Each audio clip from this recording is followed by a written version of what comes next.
എല്ലാവർക്കും നമ്മുടെ ചാനലിലേക്ക് സ്വാഗതം. ഇന്ന് നമ്മളൊരു പോപ്കോണിൻ്റെ റെസിപ്പിയാണ് ചെയ്യുന്നത്.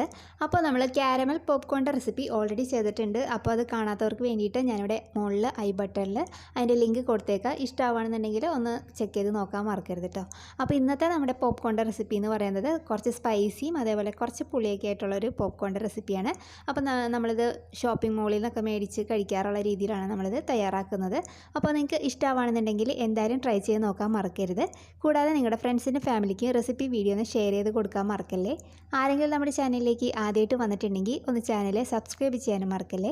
അപ്പോൾ നമുക്ക് വീഡിയോ നോക്കാം. അപ്പോൾ നമുക്ക് ആദ്യം തന്നെ പോപ്കോൺ ഒന്ന് റെഡിയാക്കി വെക്കാം. അതിനായിട്ട് ഞാൻ ചൂട് കട്ടിയുള്ളൊരു പാത്രം എടുത്തിട്ടുണ്ട്. അപ്പോൾ നമ്മൾ പാത്രം എടുക്കുമ്പോൾ ഒരു മൂടിയുള്ള പാത്രം എടുക്കുകയാണെന്നുണ്ടെങ്കിൽ കൂടുതൽ നല്ലതായിരിക്കും. കാരണം നമ്മളിത് അടച്ചു വെച്ചിട്ടാണ് ചെയ്തെടുക്കുന്നത് കേട്ടോ. ഇനി നമുക്ക് ഫ്ലെയിം ഓൺ ചെയ്ത് കൊടുക്കാം. അപ്പോൾ നമ്മൾ ഫ്ലെയിം ഒരു മീഡിയം ഫ്ലെയിമിൽ വെച്ചിരിക്കാം. എന്നതിന് ശേഷം ഇതിലേക്ക് 1 ടേബിൾ സ്പൂൺ ഓയിലാണ് ചേർത്ത് കൊടുക്കുന്നത്. ഏതെങ്കിലും വെജിറ്റബിൾ ഓയിൽ ചേർത്ത് കൊടുത്താലും മതി. നിങ്ങൾക്ക് ഇതിന് പകരം വേണമെന്നുണ്ടെങ്കിൽ ബട്ടർ ഓയിലും ചേർത്ത് കൊടുക്കാം. ഇനി ഇതിലേക്ക് നമുക്ക് കുറച്ച് ഉപ്പ് ചേർക്കാം. ഇനി ഇതിലേക്ക് ഞാനൊരു 1/4 കപ്പ് ഡ്രൈഡ് കോണ് ഇവിടെ എടുത്ത് വെച്ചിട്ടുണ്ട്. ഇത് നമുക്ക് ഇതിനകത്തേക്ക് ചേർത്ത് കൊടുക്കാം. ഇനി ഇതിലേക്ക് ഒരു 1/4 ടീസ്പൂൺ മഞ്ഞൾപ്പൊടിയും കൂടി ചേർത്ത് കൊടുക്കാം. എന്നിട്ടൊന്ന് മിക്സ് ചെയ്ത് കൊടുക്കാം. ഇനി നമുക്കിത് അടച്ച് വെച്ചിട്ട് ഹൈ ഫ്ലെയിമിൽ വെച്ചിരിക്കാം. നമ്മുടെ കോണൊക്കെ ഇവിടെ നന്നായിട്ടൊന്ന് പോപ്പപ്പായിട്ട് വരുമ്പോഴത്തേക്കും നമുക്കിത് ഫ്ലെയിം ലോവിലേക്ക് വെച്ച് കൊടുക്കാം. അല്ലെങ്കിൽ ഈ പാത്രത്തിൻ്റെ അടിഭാഗത്തുള്ള കോണൊക്കെ കരിഞ്ഞു പോകാൻ ചാൻസ് ഉണ്ട്. അപ്പോൾ അതൊന്ന് നന്നായിട്ടൊന്ന് പോപ്പപ്പായിട്ട് വരുമ്പോഴത്തേക്കും നമുക്ക് ഫ്ലെയിം ലോവിലേക്ക് വെച്ച് കൊടുക്കാം. അപ്പോൾ അതവിടെ നന്നായിട്ട് കോണൊക്കെ നന്നായിട്ട് പോപ്പപ്പായിട്ട് വരുന്നുണ്ട്. ഈ സമയത്ത് നമുക്ക് ഫ്ലെയിം ലോവിലേക്ക് വെച്ച് കൊടുക്കാം. ഇതിന് നന്നായിട്ട് നല്ല കംപ്ലീറ്റ് ആയിട്ട് ഇത് പോപ്പപ്പായിട്ട് വരട്ടെ. അപ്പോൾ അതാ ഇവിടെ ഏകദേശം നമ്മുടെ പോപ്കോൺ ഇവിടെ റെഡിയായി വന്നിട്ടുണ്ട്. ഇനി നമുക്ക് ഫ്ലെയിം ഓഫ് ചെയ്ത് വയ്ക്കാം. അപ്പോൾ അതാ കുറച്ച് സമയം കഴിഞ്ഞപ്പോഴത്തേക്കും നമ്മുടെ പോപ്കോൺ ഇവിടെ നല്ല അടിപൊളിയായി വന്നിട്ടുണ്ട്. അപ്പോൾ നിങ്ങൾക്ക് വേണമെന്നുണ്ടെങ്കിൽ ഇതിങ്ങനെ കഴിക്കാം. അപ്പോൾ ഉപ്പ് രസമുള്ള പോപ്കോണായിട്ട് നിങ്ങൾക്ക് കഴിക്കാം. പക്ഷേ നമ്മളിവിടെ ടൊമാറ്റോ പോപ്കോണാണ് തയ്യാറാക്കുന്നത്. അപ്പോൾ അതിന് വേണ്ടിയിട്ട് ഞാൻ സ്റ്റവ് ഓണാക്കി ഒരു പാൻ വെച്ച് കൊടുത്തിട്ടുണ്ട്. പാനൊന്ന് ചൂടായിട്ട് വരുമ്പോഴത്തേക്കും ഇതിലേക്ക് 1 ടേബിൾ സ്പൂൺ ബട്ടറാണ് ചേർത്ത് കൊടുക്കുന്നത് കേട്ടോ.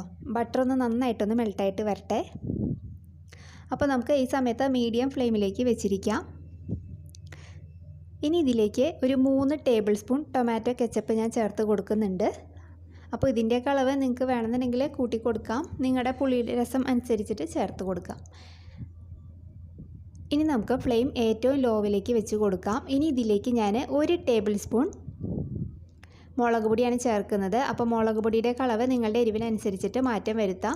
നിങ്ങൾക്ക് വേണമെന്നുണ്ടെങ്കിൽ ഇതിന് പകരം ചില്ലി സോസ് കയ്യിലുണ്ടെങ്കിൽ അതായാലും ചേർത്ത് കൊടുക്കാം. ഇപ്പോൾ ചില്ലി സോസൊന്നും ഇപ്പോൾ എല്ലാവരുടെ കയ്യിൽ ഉണ്ടാവണമെന്നില്ല. അപ്പോൾ അതുകൊണ്ട് ഞാൻ ഇതിലേക്ക് മുളക് പൊടിയാണ് ചേർത്ത് കൊടുത്തിരിക്കുന്നത് കേട്ടോ. ഇനി ഇതിലേക്ക് നമുക്ക് ആവശ്യത്തിന് ഉപ്പും കൂടി ചേർത്ത് കൊടുക്കാം. ഇതിന് നമുക്ക് ലോ ഫ്ലെയിമിലിട്ടിട്ട് നന്നായിട്ടൊന്ന് വഴറ്റിയെടുക്കാം. ഈ മുളക് പൊടിയുടെ പച്ചമണമൊക്കെ ഒന്ന് മാറി നന്നായിട്ട് വഴന്ന് വരണം. അപ്പോൾ നിങ്ങളുടെ കയ്യിൽ ടൊമാറ്റോ കെച്ചപ്പ് ഇല്ലെങ്കിൽ അത് വേണമെങ്കിൽ സ്കിപ്പ് ചെയ്യാം കേട്ടോ. നിങ്ങൾക്ക് മുളക് പൊടിയും ഉപ്പും മാത്രം ബട്ടറിൽ നന്നായിട്ടൊന്ന് വഴറ്റിയെടുത്താലും മതി. അപ്പോൾ ഒരു സ്പൈസി പോപ്കോണായിട്ട് കിട്ടും.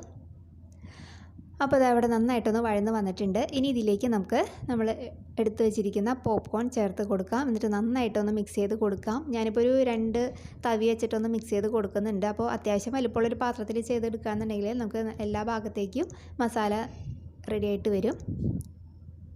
അപ്പോൾ അതാ ഞാനിവിടെ നന്നായിട്ടൊന്ന് മിക്സ് ചെയ്തെടുത്തിട്ടുണ്ട്.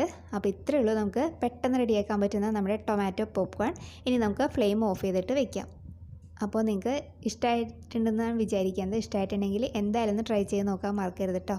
അപ്പോൾ നമുക്ക് നല്ലൊരു വീഡിയോ ആയിട്ട് അടുത്ത ദിവസം കാണാം. താങ്ക്